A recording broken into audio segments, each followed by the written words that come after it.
नमस्कार, उत्तर प्रदेश एक्सप्रेस में आपका स्वागत है और मैं हूं आपके साथ वर्षा। बुलेटिन की शुरुआत करेंगे बड़ी खबर के साथ, जहां इंडिया गठबंधन में समाजवादी पार्टी और कांग्रेस भले ही गलबहियां करते हुए नजर आ रही हैं, लेकिन गठबंधन के बाद आगामी विधानसभा चुनाव में आमने सामने है। मध्य प्रदेश में अब तक जारी उम्मीदवारों की सूची में 5 सीटों पर दोनों पार्टियां एक दूसरे के खिलाफ संघर्ष करती नजर आएंगी। ये सीटें दलित, अल्पसंख्यक और यादव बाहुल्य मानी जाती हैं।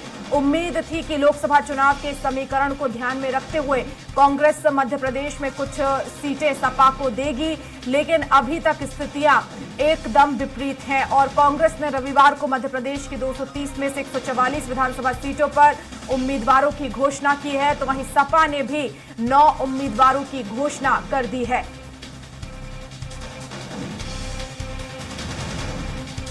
तो मध्य प्रदेश चुनाव में इंडिया गठबंधन नहीं दिखा, सपा को अब गठबंधन का फायदा नहीं मिलेगा। लोकसभा चुनाव के लिए इंडिया गठबंधन हुआ है और ऐसे में ये उम्मीद लगाई जा रही थी कि मध्य प्रदेश में भी गठबंधन का असर हमें दिखेगा, लेकिन वो नहीं दिखा। 144 प्रत्याशियों की सूची कांग्रेस की तरफ से जारी कर दी गई है।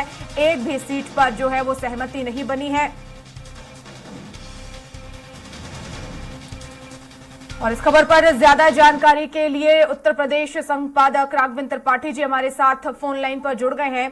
राघवेंद्र जी, लोकसभा चुनाव के लिए गठबंधन हुआ, लेकिन मध्य प्रदेश में ये उम्मीद थी कि गठबंधन का जो असर है यहां भी नजर आएगा, लेकिन क्या माना जाए, सपा को अभी भी उम्मीद है कि कांग्रेस और समाजवादी पार्टी दोनों में कुछ सहमति बन सकती है सीटों को लेकर?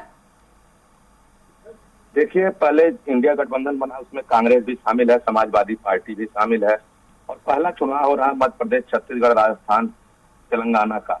इसमें अभी गठबंधन की बात खुलकर सामने नहीं आ पाई है, क्योंकि सपा ने 2003 में मध्य प्रदेश में 7 सीटें जीती थी, तो सपा वहां दावा कर रही थी 9 सीटें पर, जो यादव और मुस्लिम बाहुल सीटें हैं। लेकिन कांग्रेस ने कल उन सीटों में से 4 सीटों पर अपने प्रत्याशी उतार दिए, तो समाजवादी पार्टी ने कल शाम होते होते सभी जो 9 सीटें मांग रही थी अपने कोटे के लिए, उन सीटों में प्रत्याशियों की घोषणा कर दी। हालांकि समाजवादी पार्टी का मध्य प्रदेश में बहुत जनाधार नहीं है, वहाँ कांग्रेस ही नंबर 2 की सबसे बड़ी पार्टी है इस समय। लेकिन यह गठबंधन अगर यहाँ असफल होता है तो लोकसभा चुनाव में जिस तरह से समाजवादी पार्टी मध्य प्रदेश में जो स्थिति है, वही कांग्रेस की स्थिति उत्तर प्रदेश में है।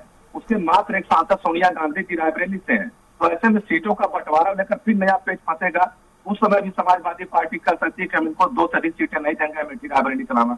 हालांकि केंद्र में जो शीर्ष नेतृत्व है मामले को सुलझाने की कोशिश कर रहा है, लेकिन कांग्रेस का एक धड़े कहना है कि भारतीय जनता पार्टी को हराने के लिए समाजवादी पार्टी अगर 9 सीटें ले लेती है मध्य प्रदेश में, तो उन सीटों पर नुकसान होगा कांग्रेस को। इसी नाते कांग्रेस सभी सीटों पर चुनाव लड़ना चाहती है, क्योंकि कांग्रेस ने मध्य प्रदेश में माहौल बनाया हुआ, कांग्रेस के पक्ष में माहौल है। ऐसे में समाजवादी पार्टी अगर 9 सीटों पर चुनाव लड़ती है तो कहीं न कहीं अप्रोच रूप से भारतीय जनता पार्टी को फायदा होगा। हालांकि अखिलेश यादव का कहना है कि 2003 में समाजवादी पार्टी जब 7 सीटें जीत सकती है, इस समय फिर उनका जनाधार बढ़ा हुआ, 2 बार दौरा कर चुके हैं मध्य प्रदेश का। अगर उनको टिकट नहीं मिलेगा तो कोई फार्मूला उत्तर प्रदेश में भी अपनाया जाएगा। अब गठबंधन की बात है, कांग्रेस में तमाम बड़े दल शामिल है। अगर मध्य प्रदेश में अखिलेश यादव को सीटें नहीं मिलती हैं तो तय मानिए कि लोकसभा चुनाव के समय में कांग्रेस को भी उत्तर प्रदेश में दुश्वारियों का सामना करना पड़ेगा।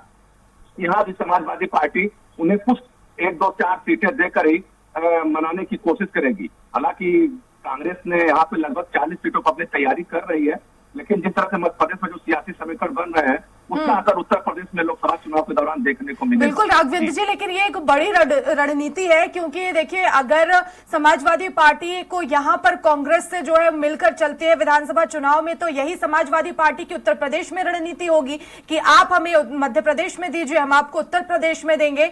लेकिन कहीं ना कहीं यहाँ पर क्योंकि चेहरों को लेकर कांग्रेस लगातार मंथन कर रही है, समाजवादी पार्टी के पास 2018 में कुछ सीटें आई थी, लेकिन वहां पर जिस तरह से कांग्रेस ने अपनी सक्रियता दिखाई है, 5 साल का समय बीत चुका है, हो सकता है मजबूत चेहरे कांग्रेस की तरफ से भी हों और यही वजह है कि यहां मध्य प्रदेश में उन चेहरों को लेकर सहमति नहीं बन पा रही हो। देखिए, कांग्रेस मध्य प्रदेश में लगातार भारतीय जनता पार्टी की सरकार खिलाफ माहौल बना रही है। जब से कमलनाथ मुख्यमंत्री पद से हटे थे, उनके विधायक टूट गए थे, उसके बाद से कांग्रेस लगातार मध्य प्रदेश में तैयारी कर रही है। हालांकि वह बात सही है कि समाजवादी पार्टी मध्य प्रदेश में बहुत कुछ खास नहीं कर पाएगी। 2003 का जो आंकड़ा अखिलेश यादव पेश करते हैं उसमें मुलायम सिंह यादव थे, उस समय दूसरा समीकरण था। अगर 9 सीटें वाकई में समाजवादी पार्टी दावा कर रही है, उन सीटों पर सफलता हासिल नहीं हो पाती समाजवादी पार्टी को, तो तय मानिए वो कहीं न कहीं भारतीय जनता पार्टी को फायदा पहुंचेगा। लेकिन जब गठबंधन होता है तो गठबंधन फायदा नुकसान एक किनारे सबकी सहमति बनाई जाती है। हालांकि इस पर सहमति मध्य प्रदेश में नहीं बन पा रही है, लेकिन हो सकता है लोकसभा चुनाव आते आते अखिलेश यादव भी मान जाए और कांग्रेस का शीर्ष नेतृत्व भी मान जाए। लेकिन अखिलेश यादव का साफ कहना है कि अगर हम मध्य प्रदेश में चुनाव नहीं लड़ पाएंगे, कांग्रेस हमको सीटें नहीं छोड़ेगी, तो वही फार्मूला, दोस्ती का फार्मूला यहाँ भी अपना के कांग्रेस भी लड़ेगी और हम भी लड़ेंगे। तो उत्तर प्रदेश में कांग्रेस का बहुत जनाधार नहीं है, क्योंकि लोकसभा में मात्र 1 सीट है, विधानसभा में केवल 2 विधायक उसके हैं और जिले स्तर तक संगठन का अभाव है। तमाम अध्यक्ष आए लेकिन कांग्रेस को पुनर्जीवन नहीं दे पाए। प्रियंका गांधी उत्तर प्रदेश की प्रभारी है, उसके बाद भी कांग्रेस की स्थिति में बहुत कुछ सुधार नहीं होने वाला है। मुख्य विपक्षी पार्टी उत्तर प्रदेश में समाजवादी पार्टी है, उसके बाद बहुजन समाज पार्टी का नंबर आता है। कांग्रेस तीसरे नंबर की पार्टी है उत्तर प्रदेश में, अगर विपक्ष की बात करें तो।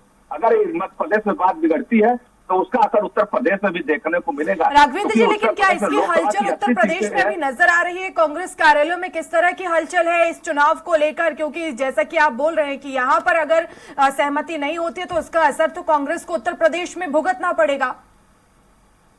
देखिए, उत्तर प्रदेश में कांग्रेस तैयारी कर रही है। राहुल गांधी की भारत जोड़ो यात्रा के बाद माहौल जरूर बदला है। यहाँ पे लगातार संगठन के लोग काम कर रहे हैं और लोकसभा चुनाव सभी सीटों पर लगभग तैयारी कर रहे हैं।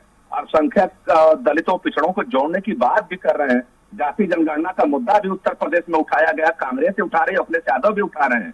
तो कांग्रेस चूंकि राष्ट्रीय पार्टी और जानती है कि मोदी को रोकने में कांग्रेस से सफल हो पाएगी, और जिस तरह से माहौल बन रहा है मोदी के खिलाफ, कांग्रेस ही माहौल बना पा रही है, क्योंकि वही नेशनल पार्टी है। बाकी क्षेत्रीय दल चाहे आरजेडी हो, राजद हो या समाजवादी पार्टी हो या तेलंगाना बीआरएस हो, तो सब लोग अपने अपने क्षेत्रीय दल है। ममता बनर्जी बंगाल में माहौल बना सकती है, लेकिन राष्ट्रीय स्तर पर भारतीय जनता पार्टी को घेरने में कांग्रेस ही सफल है, उसका यही कहना है। और इसी लिहाज से कांग्रेस उत्तर प्रदेश में तैयारी भी कर रही है। वो जानती है कि अगर अल्पसंख्यक उसके साथ आता है तो उत्तर प्रदेश में भी बहुत अच्छा परिणाम कांग्रेस के पक्ष में आएगा। अब देखना कि अखिलेश यादव और कांग्रेस नेतृत्व के बीच में जो है एक दुराव पैदा हुआ है, इसको कैसे सॉर्ट आउट किया जाएगा। क्या यह दुराव लोकसभा चुनाव तक बरकरार रहेगा या बीच में कोई इसका रास्ता निकाला जाएगा? ये तो रोज बता के इतना जरूर है कि कांग्रेस ने मध्य प्रदेश में सपा को सीटें न देकर सपा के लिए एक तरह से समस्या पैदा कर दी कि सपा उत्तर प्रदेश में लोकसभा चुनाव के दौरान क्या रणनीति अपनाएगी। कांग्रेस से बहुत बैर भी नहीं रह सकती, क्योंकि सपा को भी डर है कि अगर कांग्रेस चुनाव लड़ती है तो मुस्लिम मतदाताओं का वोट बटेगा और भारतीय जनता पार्टी को फायदा होगा। अब देखना होगा कि लोकसभा चुनाव में क्या रणनीति होती है, लेकिन इतना जरूर है कि मध्य प्रदेश में समाजवादी जिन सीटों पर दावे कर रही थी, उनमें से 4 सीटों पर कांग्रेस ने प्रत्याशी उतार दिए हैं और समाजवादी पार्टी अपने सभी 9 सीटों पर अपने प्रत्याशी घोषित कर दिए हैं। तो देखिए, मुकाबला फ्रेंडली होता, लेकिन वोटों का अगर बंटवारा होता तो निश्चित तौर पे भारतीय जनता पार्टी को फायदा हो सकता है। और कांग्रेस यही नहीं चाहती है कि किसी तरह से मध्य प्रदेश में भारतीय जनता पार्टी को फायदा पहुंचे। बिल्कुल, बहुत शुक्रिया राघवेंद्र जी तमाम जानकारी के लिए।